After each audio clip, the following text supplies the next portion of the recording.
Hello student, welcome to my channel TS Gyan. आज मैं आप लोगों को पढ़ाने वाली हूँ क्लास 7 का साइंस सब्जेक्ट का lesson number 3 respiration in organism. उम्मीद करती हूँ आप लोगों को मेरी ये वीडियो पसंद आएंगे। अगर आप लोगों को मेरी ये वीडियो पसंद आए तो मेरी वीडियो को लाइक कीजिए और शेयर कीजिए अपने फ्रेंड्स और फैमिली के साथ। जो मेरे चैनल पे नए आए हैं या फिर अभी तक मेरे चैनल को सब्सक्राइब नहीं किया है वो लोग प्लीज़ मेरे चैनल को सब्सक्राइब कर लीजिए और बेल आइकन को दबाना ना भूलिए ताकि वीडियोस की नोटिफिकेशन आप लोगों को मिलती रहे। तो फिर चलिए हम लोग वीडियो में चलते हैं। We know that each part of our body is made of cell। हम लोगों को पता है कि हम लोग का बॉडी का हर एक पार्ट किससे बना है? सेल से, एक एक सेल से बना है और एक एक सेल मिलके एक ऑर्गन फॉर्म होता है। Each cell of the body receives nutrient from the blood। और हर एक सेल किससे न्यूट्रिएंट ले लेता है? वो ब्लड से। उससे एक सेल को किससे न्यूट्रिएंट मिलता है? ब्लड से न्यूट्रिएंट मिलता है। How do the cell obtain energy from this nutrient. और ये सेल कैसे एनर्जी लेता है ये सब न्यूट्रिएंट से? वही हम ये मन में ये क्वेश्चन आता है। तो इसी चीज़ को जानने के लिए हम लोग क्या करेंगे? We need to understand the process of breathing and respiration. और ये चीज़ को जानने के लिए हम लोगों को ब्रीथिंग और रेस्पिरेशन का प्रोसेस जानना होगा। Breathing is a physical process of taking in oxygen rich air and giving out carbon dioxide rich air with the help of lungs. Breathing एक प्रोसेस है जिसके जरिए हम लोग ऑक्सीजन वैसा एयर लेते हैं जिसमें ऑक्सीजन ज़्यादा होता है, वो हम लोग अंदर ले लेते हैं और हम लोग के बॉडी में जो कार्बन डाइऑक्साइड है उससे हम लोग बाहर निकाल देते हैं with the help of lungs के हेल्प से हम लोग ये प्रोसेस ब्रीथिंग का ये प्रोसेस सांस लेना और छोड़ना ये प्रोसेस करते हैं। The oxygen rich air which is taken in help in the breakdown of the digested food to release energy। और जो हम लोग ऑक्सीजन रिच एयर है जिसमें हम लोग जो एयर लेते हैं जिसमें ज़्यादा मात्रा में ऑक्सीजन होता है वो और ये अंदर जाके क्या करता है कि ये डाइजेस्टेड फूड को मतलब डाइजेस्ट करने में ये ब्रेक करने में ये हेल्प करता है। और उसके बाद किस लिए ये ब्रेक करता है? ताकि उससे एनर्जी हम लोगों को मिल सके। This process of obtaining energy from digested food is known as respiration. और यही डाइजेस्टेड फूड से एनर्जी को हम लोग जब लेते हैं उसी प्रोसेस को क्या कहते हैं? रेस्पिरेशन कहते हैं। In the chapter we will learn about this process in detail and understand how they are carried out in different organism। और यही रेस्पिरेशन का प्रोसेस को हम लोग इस चैप्टर में आज समझेंगे और ये अलग अलग ऑर्गेनिज्म में, प्लांट में, यूनिसेलुलर में कैसे हम लोग ये मतलब प्रोसेस रेस्पिरेशन का प्रोसेस होता है यही इस चैप्टर में हम लोग पढ़ेंगे। अभी हम लोग पढ़ेंगे respiration. Our body need energy for processes such as growth, repair, movement and excretion. हम लोग के बॉडी को हर एक चीज़ के लिए एनर्जी का ज़रूरत होता है, चाहे वो ग्रोथ हो, हम लोग का ग्रोथ के लिए भी एनर्जी चाहिए, या फिर रिपेयर, अभी अगर हम लोग को चोट लग गया है तो उससे घाव को भरने के लिए उसके लिए भी हम लोग के बॉडी को भी एनर्जी चाहिए। फिर मूवमेंट, हम लोग एक चलने फिरने में हम लोगों को क्या चाहिए? एनर्जी चाहिए। Excretion, energy is also needed for basic activities such as eating, resting and sleeping। और एनर्जी किस लिए ज़रूरत होता है? सिर्फ हम लोग क्या सोचते हैं कि ये रिपेयर ये सब होने में क्या नहीं, से हम लोग को एनर्जी का ज़रूरत होता है जब हम लोग खा रहे हैं उसके लिए भी हम लोग को एनर्जी का ज़रूरत होता है। फिर रेस्टिंग, हम लोग जब सो रहे हैं उस टाइम उसके लिए भी हम लोगों का क्या होता है? रेस्ट जब कर रहे हैं उसके लिए भी हम लोगों को एनर्जी का ज़रूरत है. To gain this energy we eat energy rich food. और हम लोगों को ये एनर्जी मिलने के लिए हम लोगों को क्या करना पड़ता है, हम लोग एनर्जी रिच फूड हम लोग खाते हैं, जिसमें ज़्यादातर एनर्जी मिले वैसा हम लोग खाना खाते हैं. It is through respiration that this food gives us energy. Respiration is a chemical reaction in which glucose found in food is converted into energy. Respiration के ये प्रोसेस में हम लोग क्या कर सकते हैं, फूड का जितना भी एनर्जी है, न्यूट्रिएंट है, न्यूट्रिशन से हम लोग क्या कर सकते हैं, एनर्जी को ले सकते हैं हम लोग के बॉडी में. Respiration is the chemical reaction in which the glucose. और रेस्पिरेशन है एक केमिकल रिएक्शन जिसका है फूड से हम लोग को जो ग्लूकोज बाई स्टार्च हम लोग को मिलता है उससे हम लोग क्या करते हैं, उसे कन्वर्ट करता है एनर्जी में. This reaction take place inside the cell most living organism. और ये प्रोसेस क्या करता है, हम लोग का सेल के अंदर में ही ये प्रोसेस चलता रहता है, ये रिएक्शन चलता रहता है. ज़्यादातर ये प्रोसेस मतलब लिविंग ऑर्गेनिज्म में पाया जाता है, including tiny organism which are not visible to the naked eyes. यहाँ तक कि ये प्रोसेस एकदम छोटे छोटे जो ऑर्गेनिज्म होते हैं हम लोग का आँख से हम लोग देख नहीं सकते हैं, वैसा ऑर्गेनिज्म में भी ये प्रोसेस होता है. Types of respiration. अभी टाइप्स ऑफ रेस्पिरेशन हम लोग देखेंगे. We learned earlier that the process of respiration usually occur in the presence of oxygen. हम लोग जानते हैं कि ये रेस्पिरेशन का प्रोसेस कब होता है, जब ऑक्सीजन का प्रेजेंस होता है तब ये प्रोसेस नॉर्मली होता है. However in some cases it may occur in absence of oxygen as well. और कुछ केसेस में जब रेस्पिरेशन फिर भी होता है जब वहाँ पर ऑक्सीजन ना हो. Based on this respiration can be classified into 2 type, aerobic respiration and anaerobic respiration. और इसे मद्देनज़र रखते हुए रेस्पिरेशन को 2 टाइप में भाग किया है, 2 टाइप में डिवाइड किया है. एक है एरोबिक रेस्पिरेशन और दूसरा है एनएरोबिक रेस्पिरेशन. अभी हम लोग पढ़ेंगे एरोबिक रेस्पिरेशन क्या है. Aerobic respiration, glucose is broken down into carbon dioxide and water in the presence of oxygen and energy is released. और क्या होता है, ग्लूकोज क्या होता है, ग्लूकोज को ब्रेक डाउन करता है इनटू, ये ग्लूकोज को जब हम लोग रेस्पिरेट करते हैं तब ग्लूकोज को क्या ब्रेक करते हैं, किस में ब्रेक करते हैं, carbon dioxide and water in presence of oxygen. जब ऑक्सीजन की मौजूदगी हो, ऑक्सीजन प्रेजेंट हो और तब ग्लूकोज का ब्रेक डाउन हो, और किस में ब्रेक करता है, कार्बन डाइऑक्साइड और वाटर को. एंड एनर्जी इज रिलीज, और तब एनर्जी रिलीज होता है. एरो मीन्स एयर, एरो मतलब एयर, और बिग मीन्स लाइफ, बिग मतलब life. Glucose in presence of oxygen, carbon dioxide और वाटर एंड एनर्जी. ग्लूकोज जब इन प्रेजेंस ऑफ ऑक्सीजन में ब्रेक डाउन होता है तब क्या होता है, कार्बन डाइऑक्साइड वो बाय प्रोडक्ट निकालता है, साथ में वाटर, और फिर ये एनर्जी में कन्वर्ट करता है.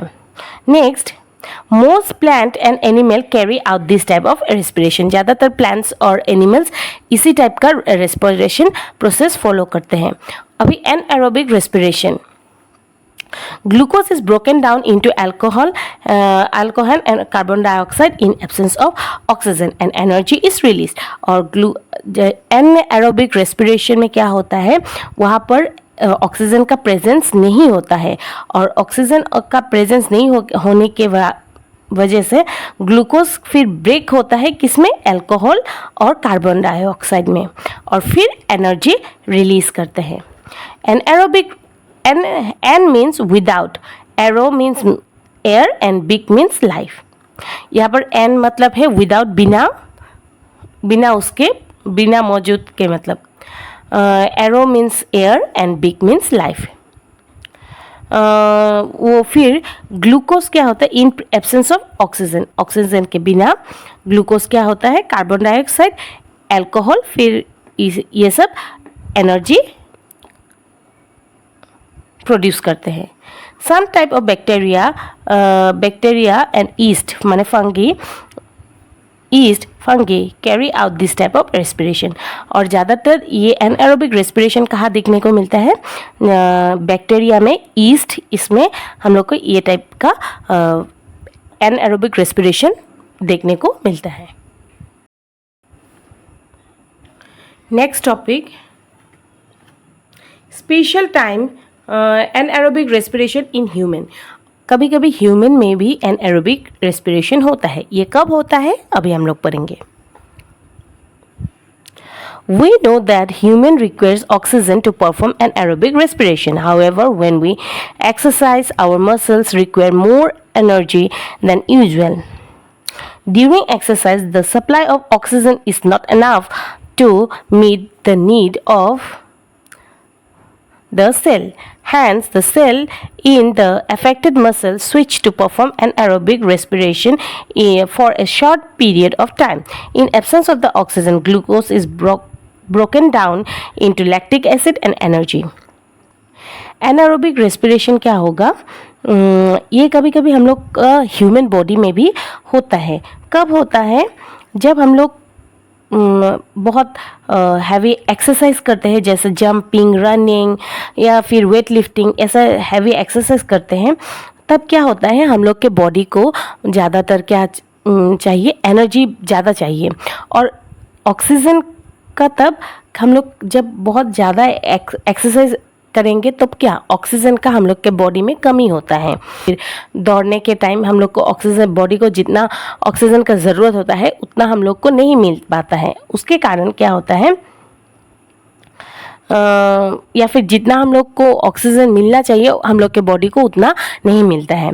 Hence the cell in the affected muscle switch to perform anaerobic respiration for a short period of time. तब जिस सेल को हम ऑक्सीजन कम मिल रहे हैं तो वो मसल क्या करता है, वो एनएरोबिक रेस्पिरेशन परफॉर्म करता है कुछ शॉर्ट पीरियड ऑफ टाइम के लिए, थोड़े समय के लिए वो एनएरोबिक रेस्पिरेशन परफॉर्म करता है। In the absence of oxygen, glucose is broken down into lactic acid and energy. फिर ऑक्सीजन हम लोग का वहाँ पर एब्सेंस होता है, तब क्या होता है, ग्लूकोज फिर ब्रोकन फिर ग्लूकोज ब्रेक होता है किसमें, लैक्टिक एसिड में। और लैक्टिक एसिड फिर क्या करता है, एनर्जी प्रोड्यूस करता है। और इसके वजह से कभी कभी हम लोग के मसल में क्या होता है, क्रैम्प आता है, दर्द होता है। तो ये किस लिए होता है, ये लैक्टिक एसिड प्रोड्यूस होता है, इसलिए ये क्रैम्प आते हैं। However, have you ever had muscle cramp after exercising vigorously? कभी क्या तुम लोगों को एक्सरसाइज बहुत ज़्यादा एक्सरसाइज करने की वजह से क्रैम्प आया है क्या? This happen due to the build of lactic acid in the muscle. और ये क्रैम्प इसलिए आता है क्योंकि हम लोग के मसल में लैक्टिक एसिड मतलब फॉर्म हुआ है इसलिए। How do we get rid of this cramp? अभी हम लोग कैसे ये क्रैम्प से हम लोग से या फिर इस क्रैम्प से हम लोग उभर सकते हैं, मतलब after exercising when we breathe faster and take rest, we get a sufficient supply of oxygen. Exercise करने के बाद हम लोग जब ज़्यादा से ज़्यादा क्या ऑक्सीजन इनहेल करते हैं, ज़्यादा जल्दी क्या करते हैं, सांस लेते हैं और रेस्ट लेते हैं, फिर हम लोग के बॉडी में ज़्यादा मात्रा में क्या होता है, ऑक्सीजन चला जाता है। और जब ये ऑक्सीजन सप्लाई इनफ हो जाता है, सफिशिएंट हो जाता है, तब क्या ये लैक्टिक एसिड फिर this oxygen break down the lactic acid into carbon dioxide and water.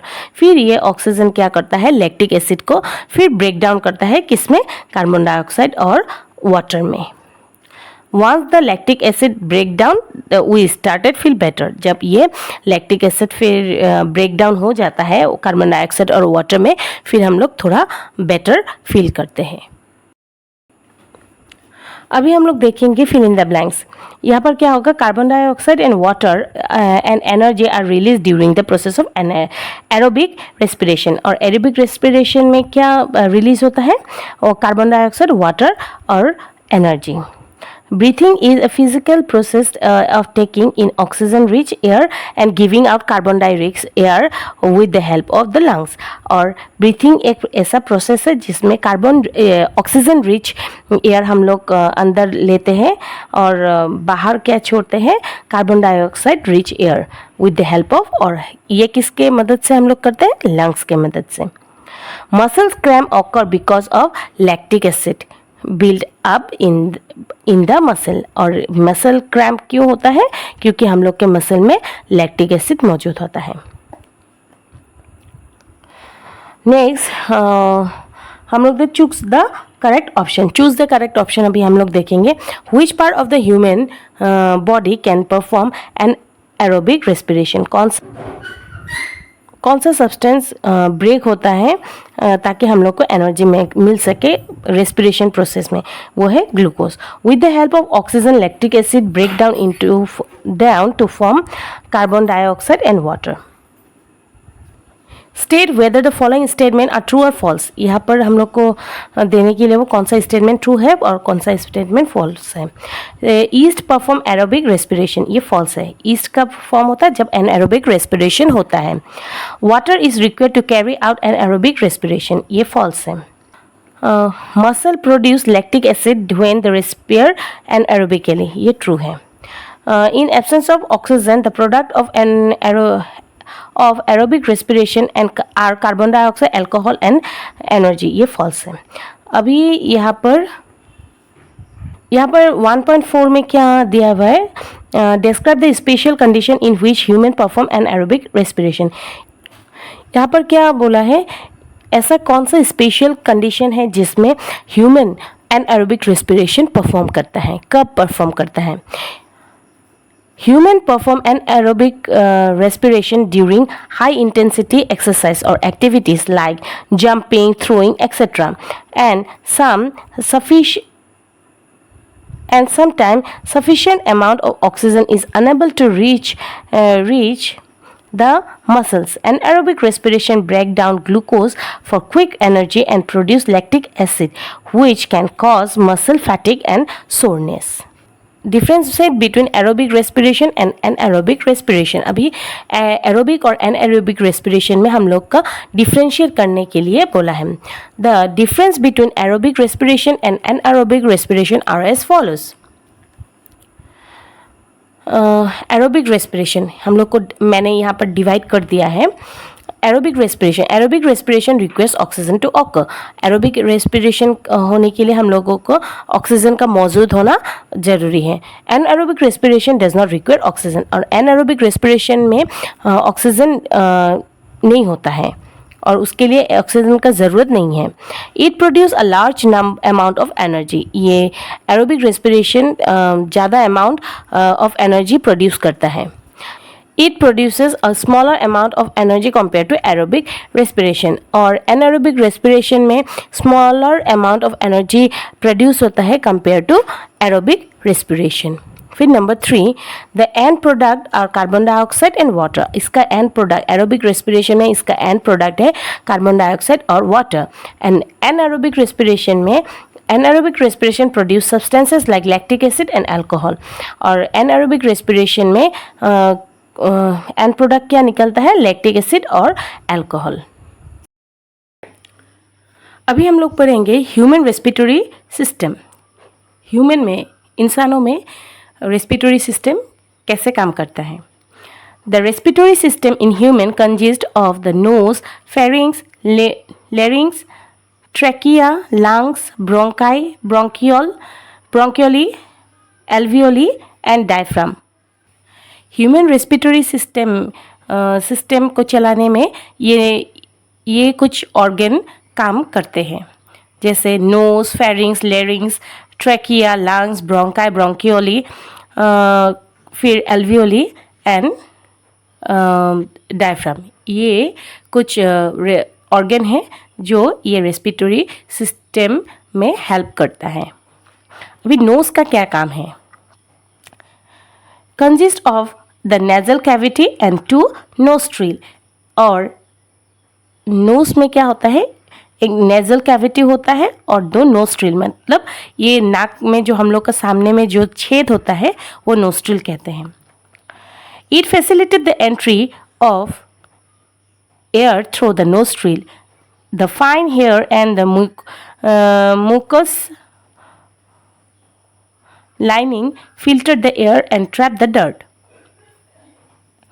और ये नाक से जब एयर हम लोग जब सांस लेते हैं तो एयर जब हम लोग का अंदर जाता है वो नोस्ट्रिल के मदद से जाता है। ये जो हम लोग का जो नाक के सामने जो 2 होल होता है, 2 छेद होता है, उसके अंदर से एयर हम पास करता है। और क्या तुम लोग देखना कि तुम लोग के नाक के अंदर छोटा छोटा एकदम बाल होता है, तो वो बाल क्या करते हैं, किस लिए होता है?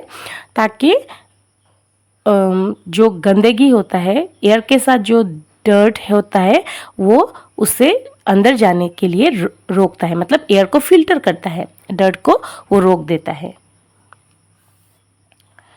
फिर उसके बाद फेरिंग्स का क्या काम है? A muscular tube that is a part of both the digestive and respiratory system। ये फेरिंग्स मतलब दोनों सिस्टम में काम आता है। एक तो ये डाइजेस्टिव सिस्टम में, दूसरा रेस्पिरेटरी सिस्टम में। और ये एक मास्कुलर पार्ट है, ट्यूब है। ये मसल से बना हुआ एक ट्यूब होता है जिसके अंदर से एयर मतलब पास होता है। It allow the passes of air and food। और इसके ये पाइप के थ्रू से ही क्या होता है, ये मस्कुलर ट्यूब के थ्रू से ही क्या होता है, एयर और फूड दोनों पास होता है। नेक्स्ट, लेरिंग्स और वॉइस बॉक्स। लेरिंग्स को वॉइस बॉक्स भी कहते हैं। A tube like structure that conveys the pharynx to the windpipe। ये लेरिंग्स क्या होता है? ये ट्यूब के जैसे ही है और ये फेरिंग्स और विंड पाइप को जोड़ता है। और इसका फंक्शन क्या है? It allow the safe passage of air into the wind pipe and also help us produce sound. और ये क्या करता है? एयर को अच्छी तरह पास करता है, ये ताकि सेफली, मतलब एयर को पास करता है कहाँ पे? विंड पाइप पे। और हम लोग का जो ये आवाज़ निकलता है वो ये लेरिंग्स के हेल्प से ही ये संभव होता है। हम लोग का जो ये आवाज़ हम लोग निकाल सकते हैं वो लेरिंग्स से हेल्प करता है। अभी हम लोग पढ़ेंगे trachea, A tube like structure also called the wind pipe. ये ट्यूब लाइक स्ट्रक्चर, अभी इसका ये दिया हुआ ये वाला इसे ट्रैकिया कहते हैं। और इसे विंड पाइप भी कहते हैं। ये ट्यूब के जैसे होता है और इसे हम लोग विंड पाइप कहते हैं। और इसका काम क्या है? It facilitate the passage of air into the lungs. और ये एयर को लंग्स में पहुंचाने में मदद करता है। अभी ब्रोंकाई का मतलब क्या है? 2 tube like structure that start from the trachea and open into the each side of the lungs. ये ट्रैकिया से शुरू होता है और जाके कहाँ पे खुलता है? ये बोथ साइड, दोनों लंग्स में जाके ये ओपन होता है। और ये भी ट्यूब लाइक स्ट्रक्चर, ट्यूब के जैसे ही इसका मतलब स्ट्रक्चर है। और इसका फंक्शन क्या है? They allow the passage of air into the lungs clean the air and moisten it further. और ये क्या करता है? ये एयर को लंग्स में पहुंचाता है और इस एयर को साफ भी करता है। Bronchioles, air passes inside the lungs that branches off from the bronchi. और ये ब्रोंकाई क्या होता, ब्रोंकाई एयर फिर पास अंदर लंग्स के अंदर जाने के लिए किसका हेल्प लेता है, फिर ब्रोंकियोली का। ये ब्रांचेस के तरह होता है, जैसे ट्री में क्या होता है, शाखाएं होता है, वैसे ही ये ब्रोंकाई भी ब्रांचेस के जैसा होता है और ये लंग्स के अंदर मतलब जाते हैं। एल्वियोली, एल्वियोली क्या है, air sac surrounded by a dense network of blood vessel. ये एयर का थैला जैसा होता है, ब्रोंकियोली के साथ ही जुड़ा होता है और यहाँ पे एयर भर जाता है और ये सराउंडेड, ये चारों तरफ ब्लड वेसल से कनेक्ट है, नेटवर्क है ब्लड वेसल से। और इसका फंक्शन क्या है, the exchange of gases oxygen and carbon dioxide take place here. और ये एक्सचेंज जो हम लोग करता है, हम लोग जो एक्सचेंज करते हैं, ऑक्सीजन अंदर लेते हैं फिर कार्बन डाइऑक्साइड बाहर करते हैं, वो इसके मदद से ही हम लोग कर पाते हैं, एल्वियोली के मदद से। फिर डायफ्राम, डायफ्राम क्या है, a muscular shell below the lungs. ये लंग्स के निचले भाग में होता है, लंग्स के मतलब नीचे होता है। इट कॉन्ट्रैक्ट, और इसका काम क्या है, it contract and relax when the air in exhale and inhale. और ये कॉन्ट्रैक्ट होता है फिर रिलैक्स होता है। कॉन्ट्रैक्ट और रिलैक्स होता है कब, जब हम लोग वो सांस लेते हैं फिर छोड़ते हैं, वो उस प्रोसेस में जो कॉन्ट्रैक्शन और रिलैक्सेशन होता है वो डायफ्राम के मदद से होता है। फिर अभी हम लोग यहाँ पर एक्सरसाइज का क्वेश्चन थोड़ा देख लेंगे। Name the following part of respiratory system and right their function. ये रेस्पिरेटरी सिस्टम कौन सा है ये हम लोग को पहचानना होगा, फिर वो नाम लिख के फिर उसका फंक्शन लिखना होगा।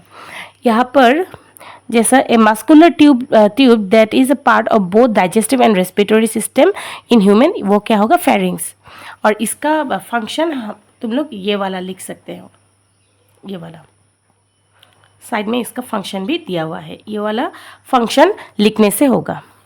फिर दूसरा number 2 B, the air sac in the lungs क्या है, एल्वियोली। एयर सैक जो है उसे क्या कहते हैं, एल्वियोली कहते हैं। और इसका भी फंक्शन ये वाला लिखने से होगा। A part that is also called voice box, larynx. Larynx को वॉइस बॉक्स भी कहते हैं और इसका फंक्शंस ये है। फिर number D, A muscular shield present below the lungs, ये डायफ्राम है और इसका फंक्शन ये वाला है। Next, the part through which air entered the respiratory system, कौन सा पार्ट से हम लोग का एयर मतलब रेस्पिरेटरी सिस्टम में पहुंचता है, वो होगा नोस। और उसका नोस का भी फंक्शन यहाँ पर साइड में दिया हुआ है। 2 pink sponge sac like structure, ये वाला लंग्स होगा। हम लोग लंग्स पढ़ना भूल गए थे। यहाँ पर 2 pink sponge elastic sac like structure with many tiny air sac. और यहाँ ये वाला 2 पिंक कलर का लंग्स क्या होता है, 2 पिंक कलर का उसका कलर पिंक कलर होता है और ये स्पॉन्ज के तरह होता है और ये इलास्टिक के जैसा भी होता है, स्पॉन्ज और इलास्टिक के जैसे होता है। और उसमें सैक है, थोड़ा थोड़ा सा ऐसे होल होता है, जैसे स्पॉन्ज में होल होता है तो वहाँ पर क्या एयर मतलब एयर सैक होता है वहाँ पर। और इसका फंक्शन है they help in the exchange of air via breathing.